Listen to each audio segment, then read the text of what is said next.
Okay, so our last topic was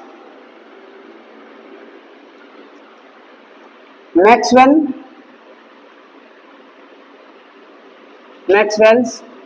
wave theory. Okay, all the points were discussed properly. Now, what are the limitations of this theory? Its limitations are very important. Limitations. So this theory has a number of limitations, many phenomena it can't explain. So what are those phenomena? For example, you can say number one, photoelectric effect. It cannot explain photoelectric effect. Okay, we will discuss its main points. Okay, after that, it cannot explain the black body radiation. Black body radiation. Number three, it cannot explain. It can't explain the variation in number three, the variation in heat capacity of solids with the temperature. Okay, one by one we will explain. And number four is line spectra of hydrogen atom. It couldn't explain. Okay, after 1864, for many years this theory was, you can say, all around the world. This was a very famous theory, but first time when it comes photoelectric effect,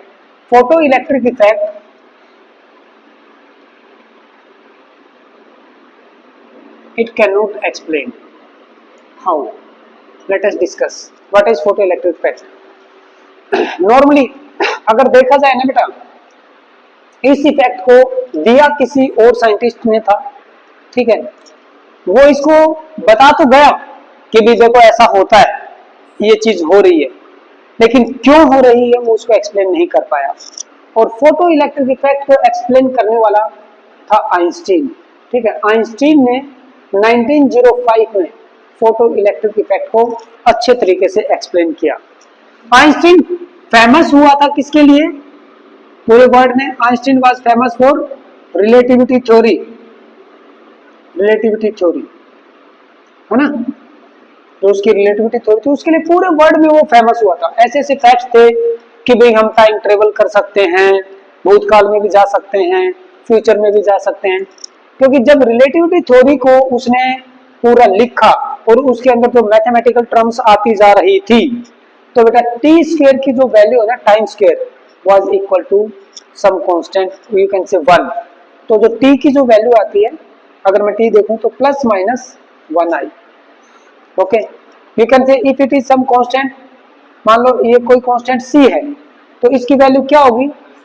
plus minus under root C, like this, plus minus under root C, यानी कि time की plus value भी आ रही थी और negative भी। तो वहां से ये बोला कि हो ना हो कभी ना कभी टाइम ट्रेवल संभव हो जाएगा। और ये एक ऐसा फैक्ट था, सारे लोग सुन के जो है भौचक के रह गए कि भाई हम भूतकाल में कैसे जा सकते हैं। उसने काफी इक्वेशंस थी। For example, mass of a body when it is moving is equal to m naught upon 1 minus v square upon c square. ये जो इक्वेशन है वो ये बताती है, ये है बॉडी का मास इन रेस्ट में जब है। अगर मान लीजिए ये बॉडी की वेलोसिटी है, ये है light of velocity v square upon c square. अगर वेलोसिटी, अगर कोई भी बॉडी है, मान लो एक बॉडी है ये, ठीक है, जिसका मास एम नॉट है रेस्ट में, अगर ये सी वेलोसिटी से मूव करनी शुरू हो जाए तो उसका मूविंग मास किसके बराबर हो जाएगा भाई? M is equal to m naught upon में 1 माइनस, अगर उसकी वेलोसिटी किसके बराबर हो जाए? सी के बराबर, तो 1 माइनस 1 नीचे क्या आ जाएगा? 0। इसका मास क्या आ जाएगा? इनफाइनाइट। तो पहले तो उसने ये बताया कि कोई भी बॉडी, चाहे वो छोटी हो, बड़ी हो, माइक्रोस्कोपिक, मैक्रोस्कोपिक, कोई भी बॉडी वेलोसिटी ऑफ लाइट के बराबर मूव नहीं कर सकती, क्योंकि जैसे ही उसकी वेलोसिटी लाइट के बराबर आने की कोशिश करेगी उसका मास इनफाइनाइट हो जाएगा। इनफाइनाइट मतलब उसके लिए अब इनफाइनाइट एनर्जी चाहिए। उस मास को अगर हमें पुश करना है, इनफाइनाइट मास, इतना हैवी मास है, तो इनफाइनाइट एनर्जी चाहिए। तो इनफाइनाइट एनर्जी हम लाएंगे कहां से?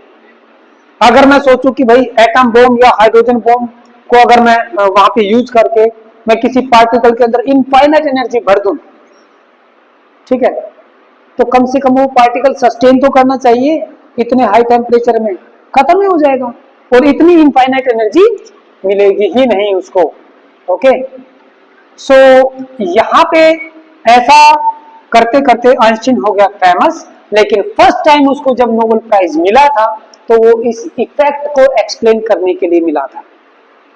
और यहीं से कहानी शुरू होती है, ड्यूअल नेचर ऑफ वेव, जो फर्स्ट टाइम उसने एक्सप्लेन किया कि light is made up of particles called photon. Now what is the photo electric effect? इसका एक एक पहलू के ऊपर हम गौर फरमाएंगे, अच्छे से उसको करेंगे, सारे इंपॉर्टेंट पॉइंट बेटा मैं लिख पाऊंगा। पहले ये समझते हैं कि फोटो इलेक्ट्रिक इफेक्ट होता क्या है। आप एक किसी भी मेटल के ऊपर, किसी भी मेटल के ऊपर जिसकी आयोनाइजेशन एनर्जी, अब ये आयोनाइजेशन एनर्जी क्या होती है? आयोनाइजेशन एनर्जी, जिसकी आयोनाइजेशन एनर्जी लो हो, कम हो। आयोनाइजेशन एनर्जी को समझो, ये देखो भाई, ये न्यूक्लियस, ये first orbit for example, second, और मान लो कि भाई यहां पे अपना है पोटेशियम का इलेक्ट्रॉन कॉन्फ़िगरेशन क्या होगा? 1s2 2s2 2p6 3s2 3p6 4s1, यानी कि 2 8 8 और ये 1 ऐसे करके आएगा। ठीक है, आउटर मोस्ट इलेक्ट्रॉन को निकालने के लिए, आउटर मोस्ट इलेक्ट्रॉन को निकालने के लिए किसी भी एटम में से, वो एटम होना चाहिए गैसीय स्टेट में, ऐसे नहीं कि वो एक सॉलिड स्टेट में है वो एटम या लिक्विड स्टेट में, नहीं, एटम किस में होना चाहिए? कोई भी एटम, जैसे पोटेशियम है वो गैसीय स्टेट में।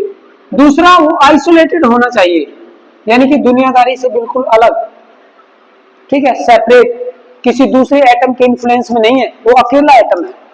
उस टाइम मैं इस एटम को कितनी एनर्जी दूं कि ये जो इलेक्ट्रॉन है यहाँ पे जो घूम रहा था इसमें, ये इसमें आए, इसमें आए, इसमें आए, और बिल्कुल एटम से बाहर आ जाए। यस, तो क्या बनेगा? पोटेशियम के ऊपर आ जाएगा पॉजिटिव चार्ज और एक इलेक्ट्रॉन बाहर आ गया। तो जितनी अमाउंट ऑफ एनर्जी मुझे देनी पड़ेगी ना, that is called ionisation energy. तो एक स्टार पॉइंट बनाओ, पहले क्या बनाओ? एक स्टार पॉइंट, और साइड में लिखो कि आयोनाइजेशन एनर्जी होती क्या है, उसकी डेफिनेशन लिखेंगे ताकि आपको डाउट ना आए। एक अलग से स्टार पॉइंट बना लो यहाँ पे आयोनाइजेशन एनर्जी का। आयोनाइजेशन एनर्जी लिखो, ionization energy of an atom may be defined as, atom या एलिमेंट, ठीक है, may be defined as, may be defined as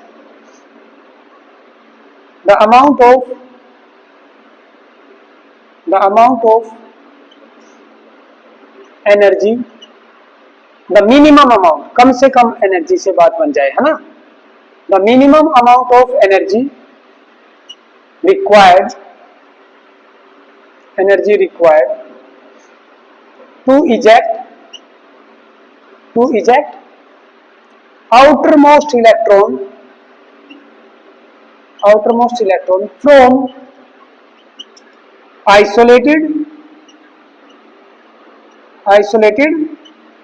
gaseous atom। देखो बेटा, मैंने सारी चीजें उसके अंदर इंक्लूड कर दी हैं। आइसोलेटेड गैसियस एटम होना चाहिए, आउटर मोस्ट इलेक्ट्रॉन को निकालने के लिए the minimum amount of energy required is called ionisation energy. ठीक है, ये चीज समझ में आई, इसको फटाफट नोट डाउन करो, फिर मैं इधर आपको फोटो इलेक्ट्रिक इफेक्ट के डायग्राम को समझाऊंगा। जल्दी कीजिए, तब तक मैं इस डायग्राम को बना लेता हूं।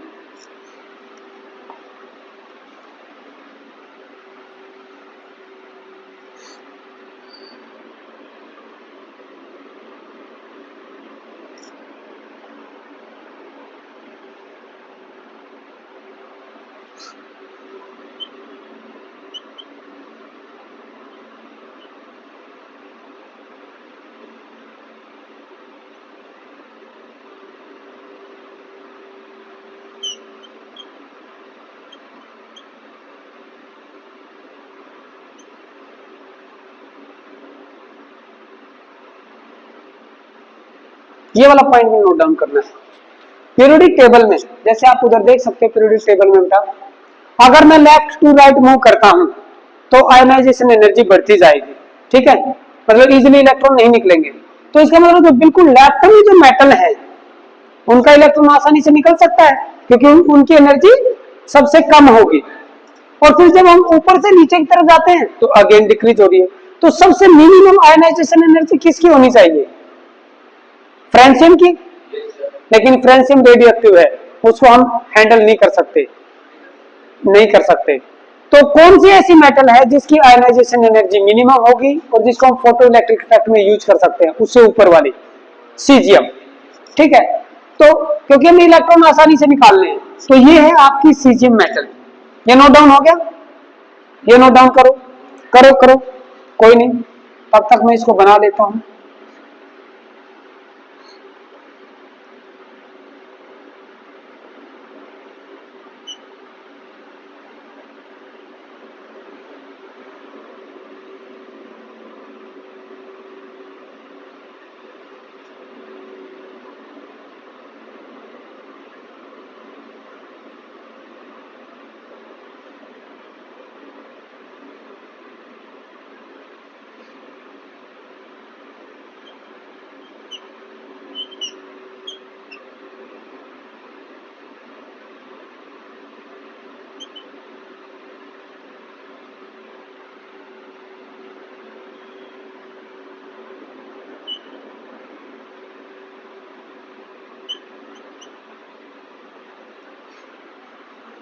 होगा, चलो ठीक है। तो सीजियम मेटल को यूज किया जाता है फोटो इलेक्ट्रिक इफेक्ट में क्योंकि उसकी आयनाइजेशन एनर्जी मिनिमम है और हमें उसके इलेक्ट्रॉन आसानी से निकालने हैं। कब? जब ये लाइट, कौन सी लाइट? जो सनलाइट होती है, जब इसके ऊपर गिराई जाएगी, ठीक है। क्या है ये? H nu. H nu is the energy of one photon, E is equal to h nu. तो मैं पहली बात तो ये है कि इसको मैं ऐसे वेव की फॉर्म में अब नहीं दिखाऊंगा क्योंकि आइंस्टीन ने बोला था कि ये जो लाइट आती है ना, it is in the form of packets of energy. Packets of energy की फॉर्म में आती है लाइट, ठीक है।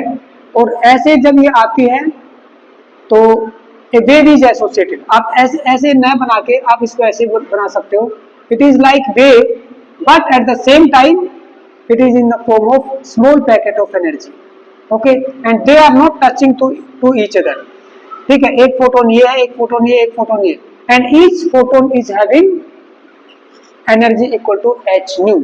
अब मान लो इसके ऊपर 10 फोटोन अगर गिरेंगे तो टोटल एनर्जी कितनी हो जाएगी? 10 एच न्यू, है ना।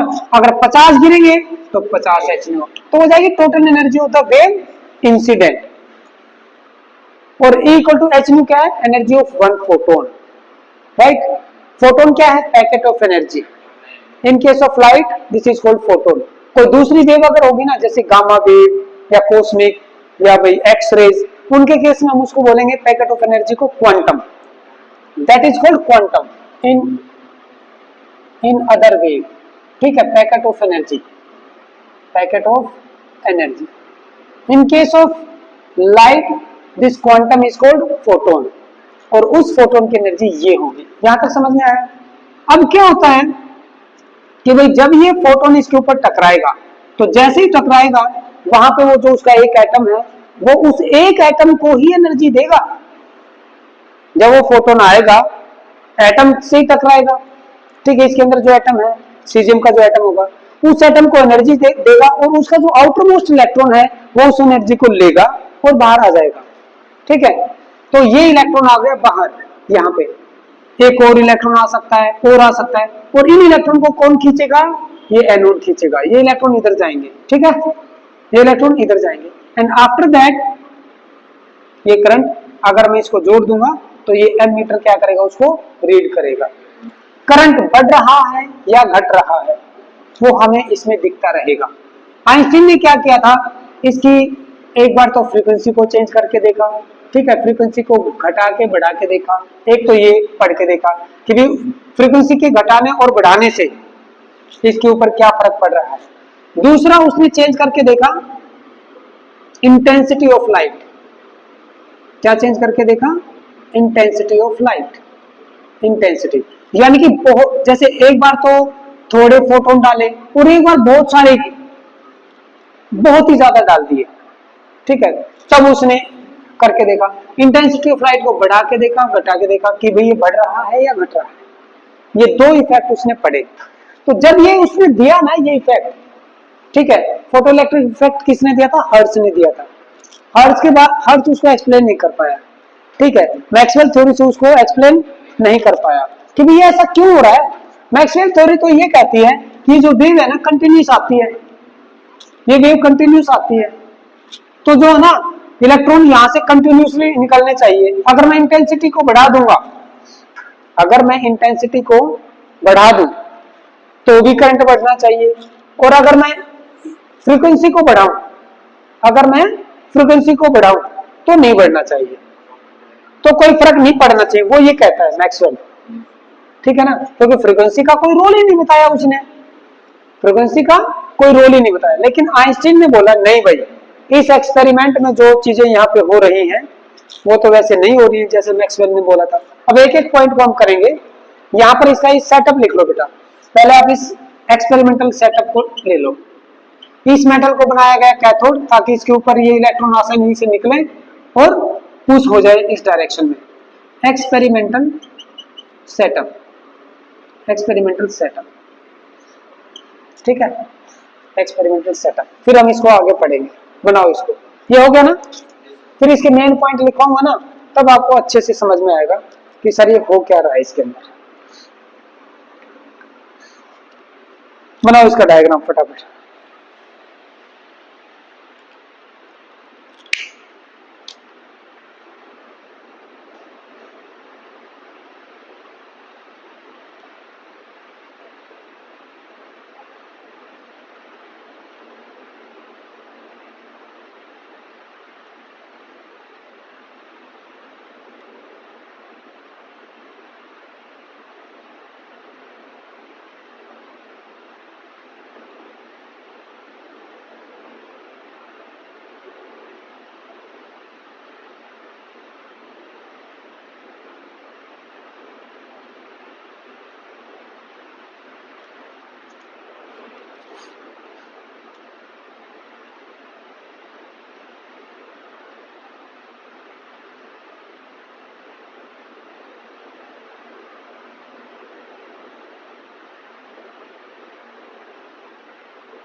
हो गया, जल्दी बनाओ बेटा।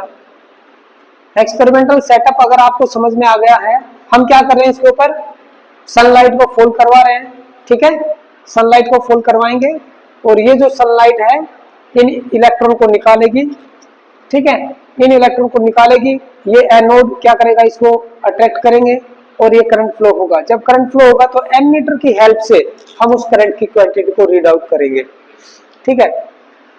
तो एक मेटल में से इन इलेक्ट्रॉन का निकल जाना कब, जब हम उसके ऊपर लाइट फॉल करवाते हैं तो, लेकिन उस लाइट की फ्रीक्वेंसी है ना सुटेबल होनी चाहिए, एक मिनिमम फ्रीक्वेंसी तो उसको रखनी पड़ेगी, क्योंकि अगर मान लो ये जो एनर्जी का जो फोटोन है, हो गया नोट डाउन, चलो पहले नोट डाउन कर लो ताकि मैं फिर आगे बढ़ूंगा। अब देखो, अब मेरी बात सुनो, डेफिनेशन भी लिखवाऊंगा, पहले हम इसको समझते हैं। मान लो भाई ये मेरी मेटल है, ठीक है, उसके अंदर किसी एक एटम को कंसीडर कर रहा हूं मैं, ये न्यूक्लियस और ये आउटर मोस्ट ऑर्बिट का इलेक्ट्रॉन, ठीक है बेटा, आउटर मोस्ट ऑर्बिट में, उसके बाद भी ऑर्बिट है, बहुत सारे ऑर्बिट होंगे, है ना, बहुत सारे ऑर्बिट होंगे। अब ये जो फोटोन आ रहा है इधर, मान लो एक फोटोन आ रहा है है ना। पहले फोटोन को कंसीडर कर लेते हैं कि one photon, okay, it is falling on this electron, उस एटम के इस इलेक्ट्रॉन के साथ इंटरेक्ट करेगा। तो भाई जब ये एनर्जी इसकी E equal to h nu है, तो ये एनर्जी कहां कहां काम आ सकती है बताइए। Energy of photon, energy of photon is used number one बताइए जनाब। एक तो बेटा इस इलेक्ट्रॉन को यहां से बाहर आने में बिल्कुल सरफेस पे आके पड़ा रहेगा, यानी कि आयनाइजेशन एनर्जी में यूज हो जाएगी। तो पहला हो गया to eject, to just eject ऐसे करके लिख सकते हैं, उसको जस्ट निकालने के लिए, to just eject the outermost electron, है ना, निकल गया। अगर मान लो भाई उसमें से एक पार्ट तो इसमें चला गया, अभी एनर्जी बची हुई है, वो कहां यूज होगी। एक चीज बताइए, जब ये फोटोन आएगा, मान लो एक इलेक्ट्रॉन को इसने एनर्जी दे दी, अभी एनर्जी फोटोन की बची हुई है, तो क्या बगल वाले इलेक्ट्रॉन को पास कर देगा। नहीं करेगा, नहीं करेगा, क्योंकि फोटोन जो है इतना छोटा साइज का है, ये फोटोन आया, ठीक है, ये फोटोन आ रहा है, केवल इसी इलेक्ट्रॉन से टकराएगा, उसी इलेक्ट्रॉन को टोटल एनर्जी देगा। बची खुची एनर्जी ऐसे नहीं है कि भी रिफ्लेक्ट हो जाए या कुछ हो जाए। ये क्या करे, अगर वो इंटरेक्ट कर रहा है तो डेफिनेटली इसको देगा, बाकी बची हुई energy it will to just eject the outermost electron and to provide, बाकी बची हुई एनर्जी क्या करेगा, उस इजेक्टेड इलेक्ट्रॉन को काइनेटिक एनर्जी में बदलने में उसकी हेल्प करेगा, कि भाई साहब बाकी एनर्जी लीजिए और भागिए, यहां से दौड़िए, आप जितनी तेज गति से दौड़ सकते हैं। To provide kinetic energy to the ejected electron, ejected electron को भागने में हेल्प करेगा। तो ये जो है ना एनर्जी, इसको तो मैं मान लेता हूं आयनाइजेशन एनर्जी है भाई ये, ठीक है, और ये क्या, kinetic energy of electron half mv²। तो भाई हमारी ये जो एनर्जी है h nu, it is equal to ionization energy plus half mv²। ये आइंस्टीन ने बोला पहली बात तो, ठीक है। आइंस्टीन कहता है कि भाई अगर मान लीजिए मैं केवल इतनी ही फ्रीक्वेंसी का, मतलब इतनी मिनिमम फ्रीक्वेंसी कर दूं कि बाद में उसकी काइनेटिक एनर्जी बढ़ाने के लायक न बचे, केवल इस इलेक्ट्रॉन को निकाले, तो वो तो भाई मान लिया कि सर एक काम करते हैं, एच न्यू नोट मान लेते हैं। एच न्यू नोट किसकी, एक ऐसे फोटोन की एनर्जी, मतलब फ्रीक्वेंसी है, ये हो जाएगी उसकी फ्रीक्वेंसी जो केवल आयनाइजेशन एनर्जी ही प्रोवाइड करवाएगी, उसको काइनेटिक एनर्जी नहीं देगी। तो बेटा इस फ्रीक्वेंसी को बोला गया थ्रेशोल्ड फ्रीक्वेंसी। थ्रेशोल्ड फ्रीक्वेंसी ये क्या है, the minimum frequency of the photon, the minimum frequency of the photon which is required to just eject the electron. Okay, तो यहां पे अगर मान लो मैं इसको आयनाइजेशन एनर्जी इसको लिख सकता हूं ना, एच न्यू किसके बराबर होगा, h nu will be equal to h nu naught, ionization energy की जगह पे मैं लिख सकता हूं ये, ठीक है, और प्लस में हाफ mv²। आइंस्टीन बोला कि भाई साहब इतनी फ्रीक्वेंसी तो कम से कम चाहिए ताकि उस फोटोन की एनर्जी इसके बराबर हो उसके आयनाइजेशन एनर्जी। और आयनाइजेशन एनर्जी को आइंस्टीन ने उस टाइम आयनाइजेशन एनर्जी नहीं बोला, उसका एक पर्टिकुलर नाम रखा, work function. Yes, work function, और इसको W नोट से भी डिनोट करता है कई बार वो, W naught work function. W naught is equal to h nu naught, nu naught is the threshold frequency, ठीक है, ये पॉइंट इंपॉर्टेंट है, ठीक है, इक्वल टू दिस वन और दिस वन, राइट। अब ये जो इक्वेशन है बेटा h nu is equal to h nu naught plus half mv², this is called Einstein photo electric effect equation, ठीक है। क्या ये कहानी समझ में आई कि भी फोटोन की एनर्जी कहां कहां यूज हो रही है। अगर मैं केवल इतनी एनर्जी का फोटोन डालूंगा उस मेटल के सरफेस के ऊपर, तो केवल वो इजेक्ट होके बस बाहर पड़ा रहेगा, आगे की तरफ नहीं भागेगा, ठीक है। और अगर मान लो मैंने ज्यादा फ्रीक्वेंसी का डाला, जैसे इतना फॉर एग्जांपल, तो ये क्या करेगा, यहाँ पे यूज करेगा इतनी तो वर्क फंक्शन में, बाकी बची हुई एनर्जी को किस में यूज करेगा, काइनेटिक एनर्जी को बढ़ाने में। तो दिस एनर्जी प्लस में this will be equal to total energy of the photon, this is this one. इसको उतारिए बेटा, ठीक है, ये पॉइंट नोट डाउन करना है। डिफाइन में सबको करूंगा, थ्रेशोल्ड फ्रीक्वेंसी को अलग से करेंगे हम, फोटो इलेक्ट्रिक इफेक्ट की भी डेफिनेशन लिखवाऊंगा, पहले आप इसको उतारिए, उतारिए।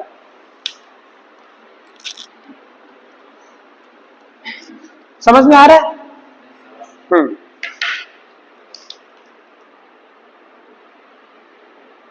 इसके हर पहलू को देखेंगे हम, फोटो इलेक्ट्रिक इफेक्ट में हो क्या रहा है।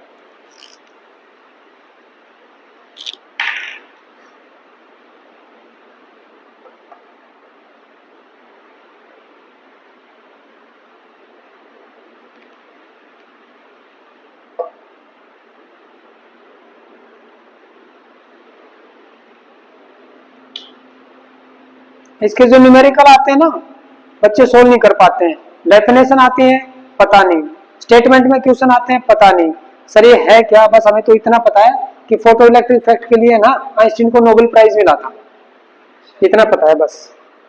नोबेल प्राइज इसके लिए मिला था, फेमस हुआ वो रिलेटिविटी थ्योरी के लिए पूरे वर्ल्ड में, ठीक है। हालांकि उसके जो फैक्ट्स हैं मैथमेटिकल फैक्ट्स हैं, और लास्ट में बस वो उस ये कह के रुक गया कि भाई साहब मैं सही नहीं हूं लेकिन मुझे प्रूव करो, तो उसको कोई गलत प्रूव भी नहीं कर पाया। बस सबसे बड़ी बात यही थी उसकी थ्योरी की, क्योंकि उसका एक्सपेरिमेंटल सेटअप बनाया उसने, लेकिन एक्सपेरिमेंटल सेटअप, हाँ रिलेटिविटी थ्योरी को प्रूव करने के लिए, लेकिन वो सक्सेसफुल नहीं रहा। ओके,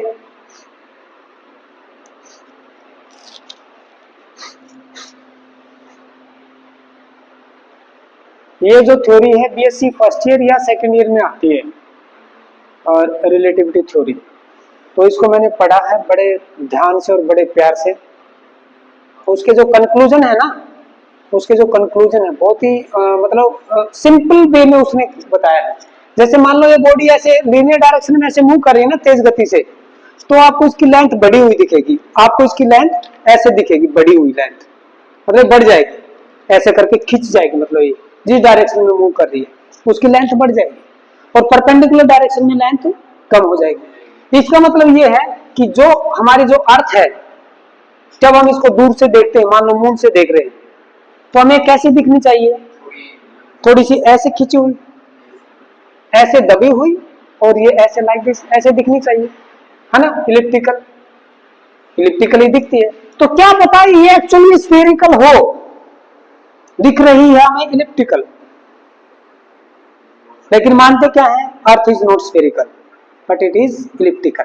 लेकिन बाद में दूसरे मेथड से पता चला एग्जैक्ट स्फीयर तो नहीं है, थोड़ा बहुत इलिप्टिकल है, लेकिन due to its motion also, अगर मान लो इतनी सी इलिप्टिकल है, मोशन की वजह से ये ज्यादा इलिप्टिकल दिखती है अकॉर्डिंग टू रिलेटिविटी थ्योरी। क्योंकि जहां पे हम जब हम खड़े होकर देखते हैं ना, एलोंगेशन, ये जो मतलब डायरेक्शन ऑफ मूवमेंट है ना, उसमें बॉडी एलोंगेट हो जाती है और ऐसे कॉन्ट्रैक्ट हो जाती है। यस, सेकंड उसने टाइम के बारे में बता दिया कि जो टाइम के कोऑर्डिनेट है वो प्लस और माइनस आते हैं। तीसरा उसने बताया कि भी मूविंग मास अलग होता है, रेस्ट में मास कुछ और है, जैसे जितनी तेज स्पीड होती जाएगी वो बॉडी उतनी ही हैवी होती चली जाएगी। मतलब these were some conclusions of relativity theory. Time travel के बारे में जब लास्ट क्वेश्चन किया गया था जॉन हॉकिंस से भी, ठीक है, तो उन्होंने भी यही कहा था कि भाई ये पॉसिबल नहीं हो सकता, ठीक है, it is not possible. Okay, क्योंकि उसके लिए आपको ट्रेवल करना पड़ेगा with the velocity of light और मोर देन दैट, और अगर वो संभव हो गया देन कुछ हो सकता है, और उसको पाने के लिए आपको इनफाइनाइट एनर्जी चाहिए, इनफाइनाइट एनर्जी आपको मिलेगी नहीं कहीं से भी, ठीक है। So that's why time travel is not possible.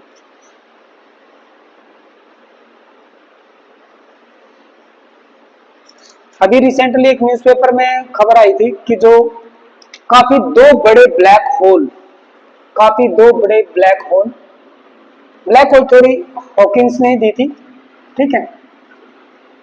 दो बड़े ब्लैक होल आपस में मर्ज हो गए हैं, ओके। तो अगर दो ब्लैक होल मर्ज हो गए तो हो सकता है आने वाले टाइम में 3 भी मर्ज हो जाए, 4 भी हो जाए, और उनका मास इतना ज्यादा हो जाए कि अब जितने भी छोटे मोटे ब्लैक होल उनके आसपास हैं उनको भी खींचने लग जाए, और एक टाइम ऐसा आ जाए कि पूरी गैलेक्सी जो कि अभी एक्सपेंड कर रही है वो क्या हो जाए, कॉन्ट्रैक्ट होना शुरू हो जाए, कॉन्ट्रैक्ट होना शुरू हो जाए, और आने वाले टाइम में सारे ब्लैक होल मिलके एक ब्लैक होल बना दें, और जो हमारी इनिशियल स्टेट थी यूनिवर्स की, all the mass was concentrated at a point, so वो उसमें वापस आ जाए। सो ऐसा, और ये पता कैसे चला, ग्रेविटेशनल वेव्स आती हैं, ठीक है। पूरे वर्ल्ड में जैसे मान लो कि एक लैब यहाँ पे है, एक लैब कहीं दूसरी जगह पे होगी, एक लैब कहीं और जगह पे होगी, तीनों लैब के अंदर अगर आपने वो वेव्स महसूस की हैं तो ही कंफर्म होता है कि हाँ वो वेव आई है, ठीक है। जैसे इस डायरेक्शन में भी आई, इस डायरेक्शन में भी, वहां पर भी आई, मगर उस डायरेक्शन से आ रही थी, उसने भी डिटेक्ट किया, इसने भी और इसने भी। तो 3 डायरेक्शन से जब मैं ऐसे लेके चलूंगा, ऐसे ऐसे, तो क्रॉस करेंगे आपस में, है ना।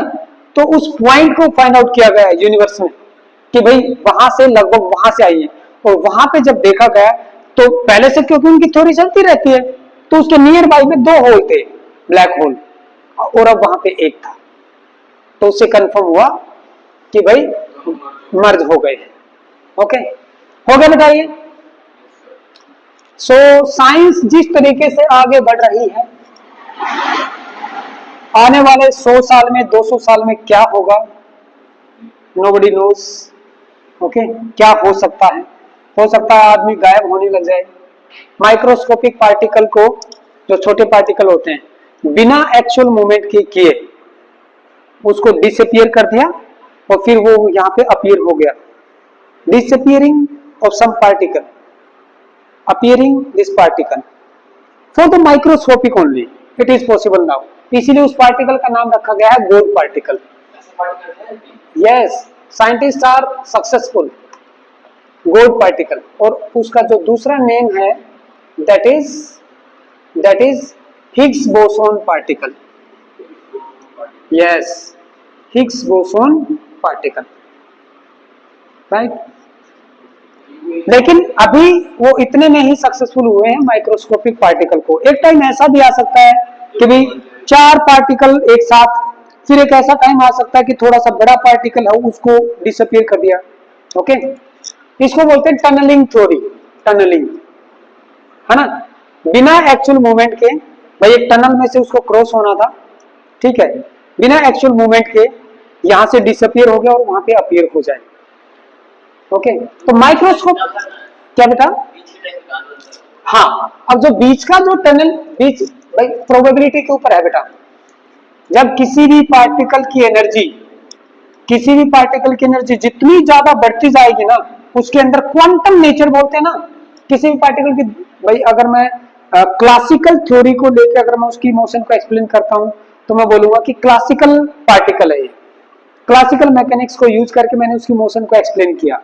और एक होता है क्वांटम मैकेनिक्स, क्वांटम मैकेनिक्स में क्लासिकल मैकेनिक्स के प्रिंसिपल नहीं लगते हैं, ओके। वहां पे कहानी अलग है, उसमें टनलिंग इफेक्ट, क्वांटम थ्योरी, बहुत कुछ आता है बेटा। Quantum theory is like a forest, okay, it is like a forest, deeper you go inside you will be more confused, though purely it is mathematical. This statement is by Einstein, okay, this statement is by Einstein. Quantum theory is like a forest. Okay. Now हमने वो देख लिया, photo electric equation देख ली हमने जो Einstein ने दी थी। अब इसके अंदर जो ऑब्जर्वेशन आई ना बेटा वो बहुत इंपॉर्टेंट है। ऑब्जर्वेशन लिखिए, ऑब्जर्वेशन। ऑब्जर्वेशन से ही तो पता चलेगा कि भी मैक्सवेल थ्योरीज को कैसे एक्सप्लेन नहीं कर पाई और आइंस्टाइन ने उसको कैसे एक्सप्लेन कर दिया। पहली ऑब्जर्वेशन लिखो, पहली observation, the velocity of electron is dependent on frequency of the wave, जो लाइट वेव उसके ऊपर हम डाल रहे हैं frequency of the wave, and independent of intensity of light और intensity of wave। ठीक है, वेलोसिटी जो होगी इलेक्ट्रॉन की जो वेलोसिटी है that is directly proportional to frequency, but that is not dependent on intensity के ऊपर डिपेंड नहीं करेगी। पहला ऑब्जर्वेशन तो ये, ठीक है। दूसरा ऑब्जर्वेशन क्या, दूसरा ऑब्जर्वेशन ये था कि भाई number of ejected electrons is directly proportional to intensity and independent of frequency. क्या लिखोगे आप, नंबर ऑफ इजेक्टेड इलेक्ट्रॉन, कितने इलेक्ट्रॉन इजेक्ट हो रहे हैं, is directly proportional to intensity but independent of, या आप ऐसे भी बोल सकते हो the number of ejected electron is dependent on intensity but independent of frequency. इसका उल्टा कर देना, यहाँ पे वेलोसिटी थी, यहाँ पे नंबर ऑफ इजेक्टेड इलेक्ट्रॉन्स है, और ये जो इजेक्टेड इलेक्ट्रॉन होते हैं इनको मैं फोटो इलेक्ट्रॉन बोल सकता हूँ। नंबर ऑफ फोटो इलेक्ट्रॉन्स, ठीक है, ये डायरेक्टली प्रोपोर्शनल टू इंटेंसिटी। दूसरी ऑब्जर्वेशन ये थी, इसको नोट डाउन करो बेटा, नोट डाउन कीजिए।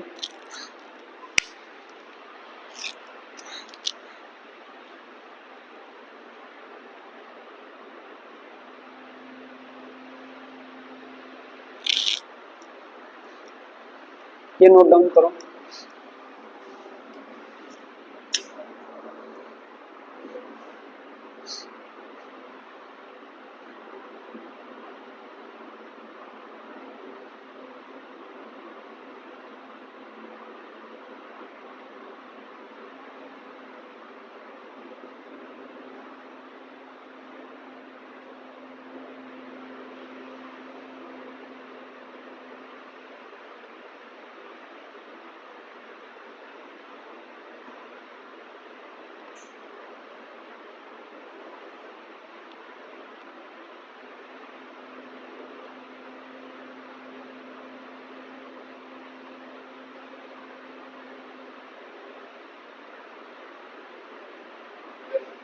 हो गया, ओके। थर्ड लिखिए, to eject the electron a minimum frequency of the wave, of the light wave you can say, is required, which is called threshold frequency, and it is denoted by nu naught। Okay, अगर मान low frequency इस minimum frequency से कम है तो electron निकलेगा ही नहीं। Okay, अगले point में मैं लिखूंगा, if frequency that is nu is less than nu naught, no electron can be ejected. Okay, अगर इससे कम है तो कम से कम इसके बराबर तो चाहिए, और अगर इससे ज्यादा है तो भाई फ्रीक्वेंसी ज्यादा हो गई, एनर्जी ज्यादा हो गई, बची हुई एनर्जी को काइनेटिक एनर्जी बढ़ाने में यूज कर लेगा। ठीक है, यहां तक हो गया। ये तीन ऑब्जर्वेशन है बेटा इंपॉर्टेंट, इस ऑब्जर्वेशन को उतारो, फिर तीनों को मैं एक्सप्लेन करूंगा। ठीक है ना, इसको उतार लो फटाफट, जल्दी कीजिए। पहला हमने दिया वेलोसिटी के ऊपर, दूसरा हमने दिया नंबर ऑफ फोटो इलेक्ट्रॉन्स के ऊपर, ठीक है, तीसरा हमने दिया थ्रेशोल्ड फ्रीक्वेंसी के लिए। ये तीन ऑब्जर्वेशन, ठीक है।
हो गया।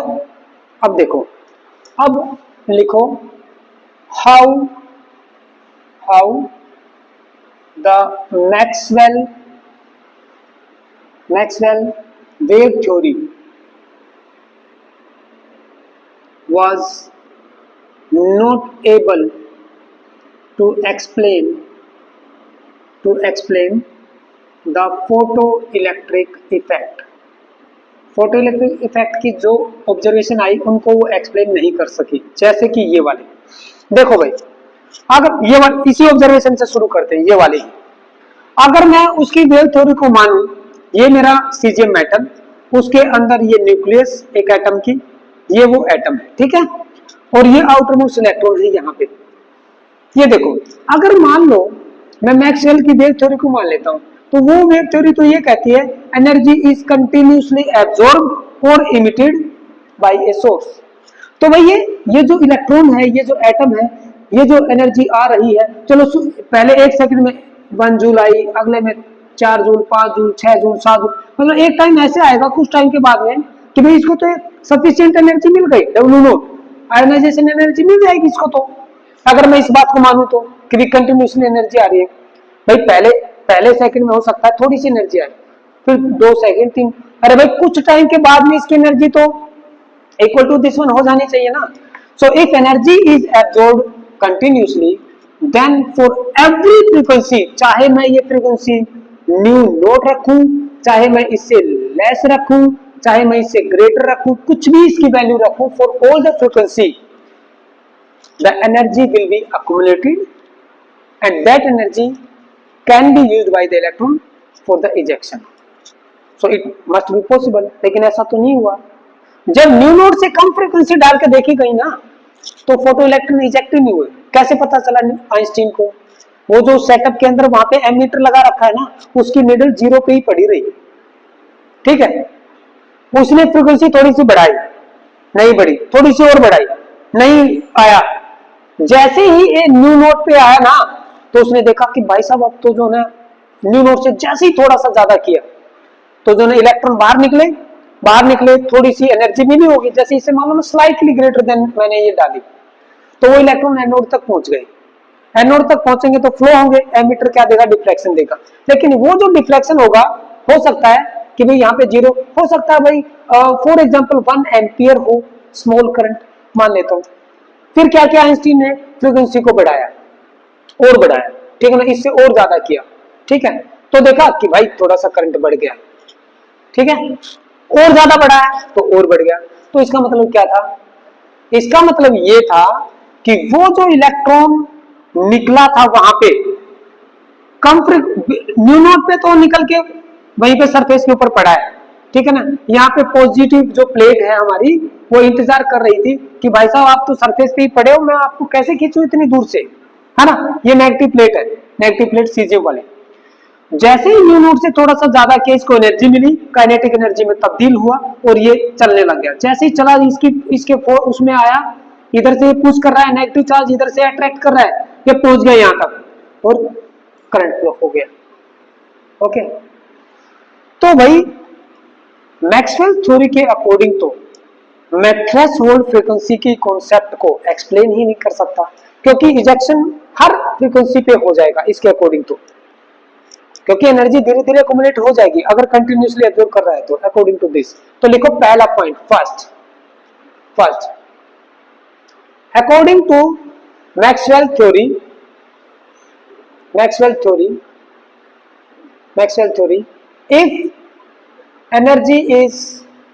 if energy is absorbed continuously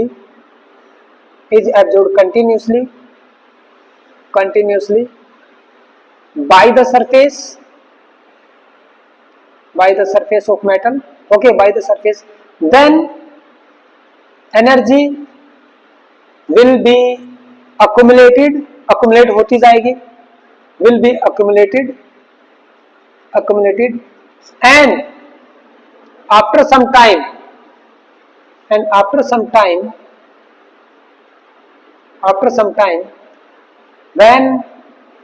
it becomes greater greater than, when it becomes greater than the ionization energy, then electron may eject. So at every frequency, it must be possible, but experimentally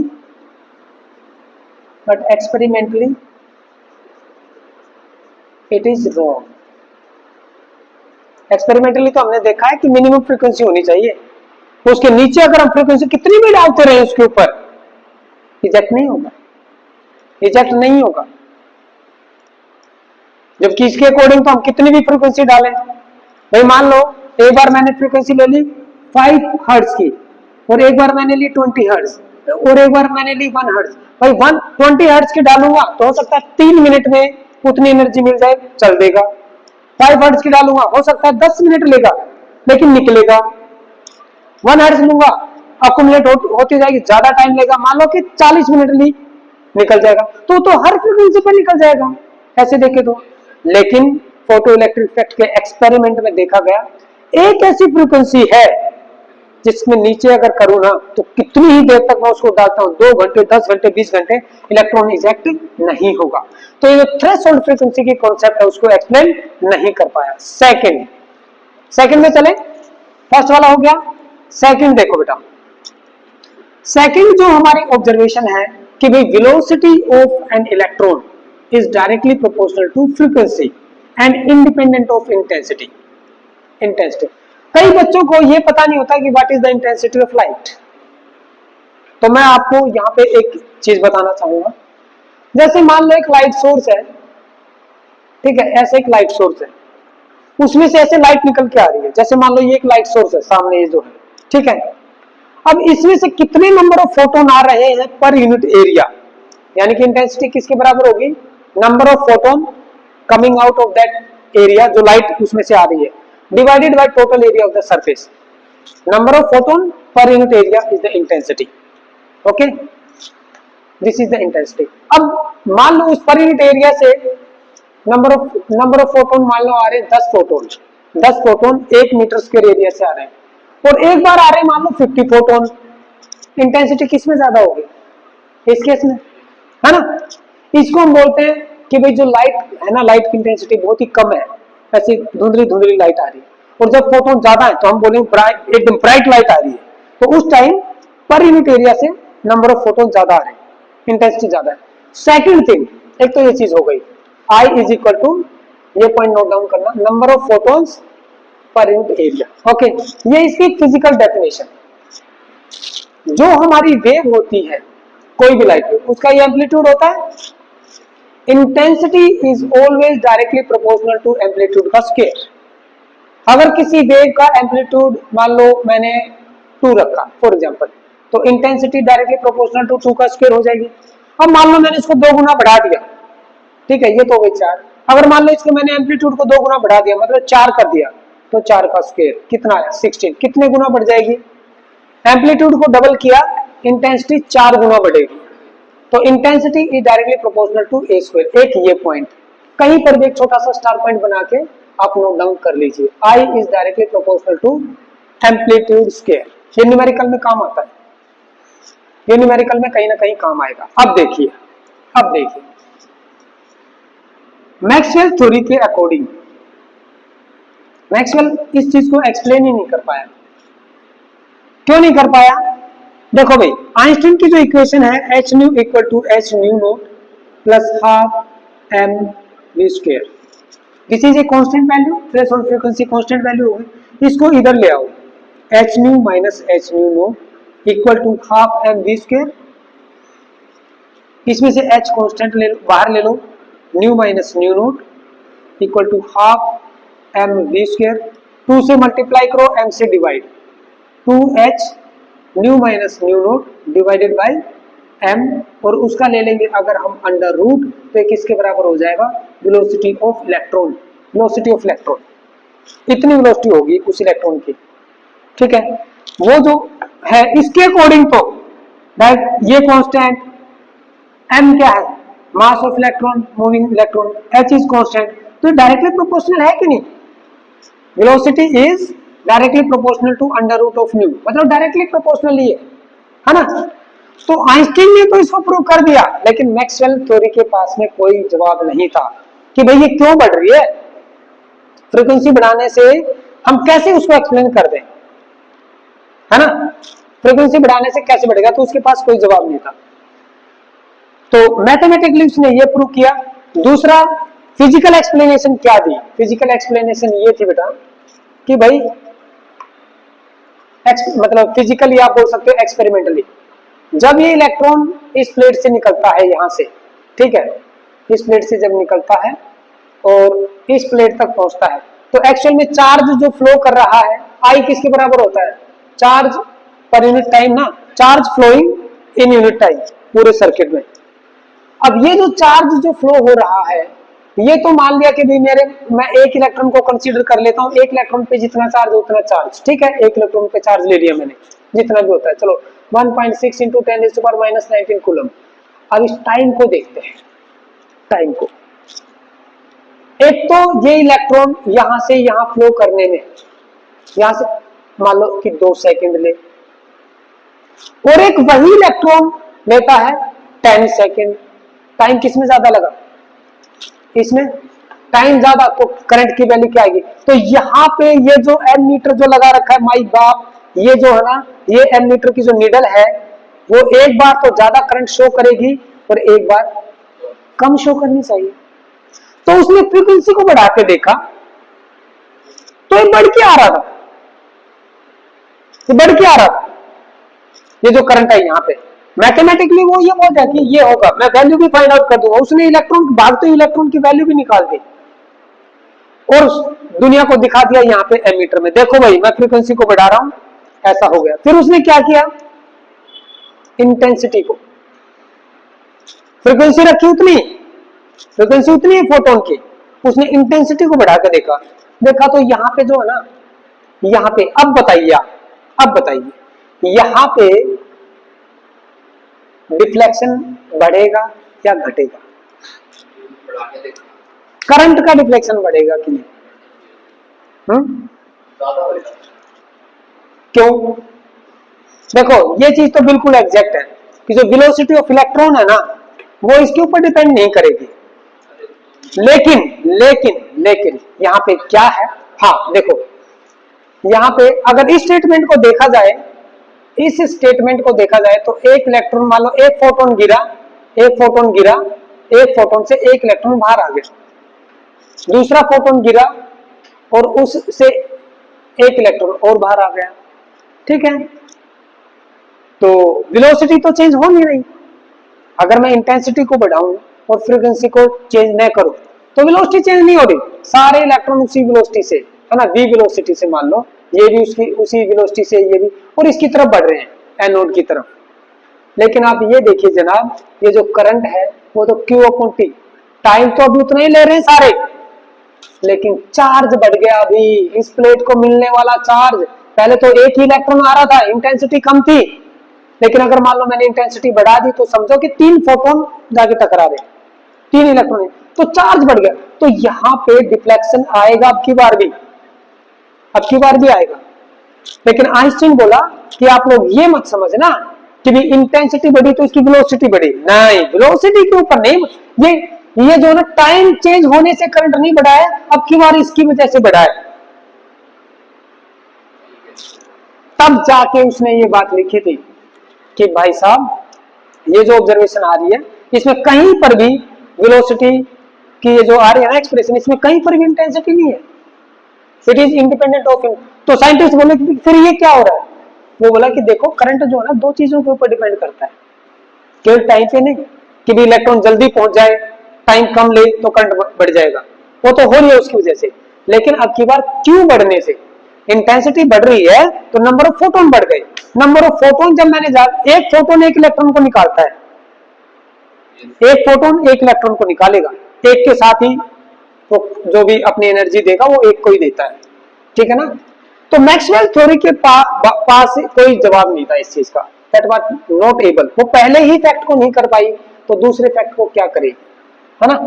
उसके according तो हर frequency हर intensity के ऊपर जो है ना उसकी velocity बढ़नी चाहिए, लेकिन आइंस्टीन ने मना कर दिया कि नहीं भाई, वेलोसिटी जो है ना फ्रीक्वेंसी पे डिपेंड करेगी और इंटेंसिटी से इंडिपेंडेंट रहेगी। Number 3, number of photo electrons. ये जो पॉइंट था ना, number of photo electrons is directly proportional to intensity. इसने जो ना एकदम आग लगा दी मार्केट में। कैसे? ये दिख रहा है बहुत सिंपल पॉइंट। कैसे? वो बोला कि भाई जैसे मान लो मैं इंटेंसिटी इंक्रीज कर रहा हूं, इंटेंसिटी इंक्रीज करने का मीनिंग क्या है कि भाई पहले मान लो ऐसे एक फोटोन जा रहा था, 2 3 4, अब मैं बहुत ज्यादा फोटोन डाल रहा हूं, ये लो भाई बहुत ज्यादा फोटोन जाके इस सरफेस से टकराएंगे। ठीक है, इंटेंसिटी बढ़ाने का मीनिंग ये है कि मैं जो उसके ऊपर जो लाइट डाल रहा हूं वो लाइट उसके अंदर अभी per unit area number of photon ज्यादा जाके स्ट्राइक कर रहे हैं। तो भाई एक इलेक्ट्रॉन, एक एटम यहाँ पे था, एक यहाँ पे, एक यहाँ पे, जितने भी एटम है सबसे इलेक्ट्रॉन निकलेंगे, है ना। तो इंटेंसिटी अगर मैं इंक्रीज कर रहा हूं तो नंबर ऑफ फोटोन ज्यादा होंगे। और यही से पता चला कि भाई एक फोटोन, वन फोटोन 1 इलेक्ट्रॉन को इजेक्ट करता है। ओके, और इस फोटोन की एनर्जी कितनी? h। इससे क्या कंक्लूजन निकला? इससे ये कंक्लूजन निकलता है कि भाई जब उस सरफेस के ऊपर आके टकरा रहा है ये फोटोन, ऐसे लग रहा है कि भाई साहब यहाँ पे इलेक्ट्रॉन बैठा था उस एटम के अंदर, ठीक है, ये वेव आई, फोटोन आया, उसने इसको ये यहाँ पे टकराया, ठीक है, ये एब्जॉर्ब हो गया और ये लेके चल दिया इसको। ऐसे लग रहा है जैसे एक पार्टिकल से दूसरा पार्टिकल टकराया, यानी कि जो पार्टिकल नेचर थी ना लाइट की, पार्टिकल नेचर वो यहां से प्रूव हुई। Particle nature of light is proved bye photo electric effect. ये क्वेश्चन आता है, पार्टिकल नेचर ऑफ लाइट आप कौन सा एग्जांपल दोगे, कौन सा एक एग्जांपल देना चाहोगे जिससे particle nature of light prove होती है? And that is photo electric effect. एक फोटोन डाला तो एक इलेक्ट्रॉन निकलेगा, 2 डालेंगे तो 2, 10 डालेंगे तो 10। बस ये होना चाहिए कि उसकी फ्रीक्वेंसी थ्रेशोल्ड से ज्यादा होनी चाहिए। ठीक है, तो इस चीज को, पार्टिकल नेचर ऑफ लाइट को बताने वाला पूरी दुनिया को, वो कौन था? वो था आइंस्टीन। ओके, आइंस्टीन ने 1905 में क्या बताया कि जो वेव है, वेव मतलब लाइट वेव, ठीक है ना, it is having both nature. Wave nature भी है, जैसे रिफ्लेक्शन, रिफ्रैक्शन, डिस्पर्सन, जितने भी फिनोमिना है वो वेव नेचर को एक्सप्लेन करते हैं, लेकिन उसकी जो पार्टिकल नेचर है उसको एक्सप्लेन करने वाला फोटो इलेक्ट्रिक इफेक्ट है, फोटो इलेक्ट्रिक इफेक्ट। ठीक है बेटा, फर्स्ट टाइम 1905 में ये बात बोली और फिर उसके बाद में साइंटिस्टों के कान खुल गए।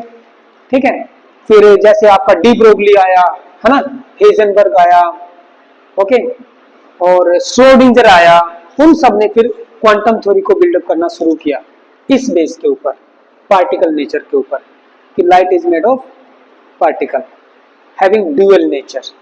कैसे? अभी हम आगे बढ़ेंगे। समझ में आ गया ये सारी चीज? अगर मान लो कोई थ्योरेटिकल स्टेटमेंट आई तो आप बता सकते हो। ऑब्जर्वेशन मैंने आपको लिखवा दी है, ठीक है ना, ऑब्जर्वेशन मैंने आपको लिखवा दी और उसके पीछे का सेटअप भी मैंने आपको समझा दिया। वेलोसिटी अगर निकालनी होगी तो ऐसे फाइंड आउट करना है, कर दोगे। मेन इक्वेशन अगर आपको याद रहेगी ना, कौन सी? H nu is equal to h nu not plus half m v square, half m v square. ये इक्वेशन है आइंस्टीन की फोटो इलेक्ट्रिक इफेक्ट वाली इक्वेशन। ये है, ये न्यू क्या है? Frequency of photon that is incident. ये क्या है? Threshold frequency, minimum frequency which is at least required to eject the electron. m is the mass of electron, v is the velocity of the electron. सब कुछ बता दिया, numerical में use कर सकते हो। एच न्यू नोट को समटाइम्स डब्ल्यू नोट से भी डिनोट किया जाता है। Everything is okay, very nice, बहुत बेहतरीन। चलो अब एक न्यूमेरिकल बोलते हैं। एक न्यूमेरिकल करेंगे, टाइम हो गया।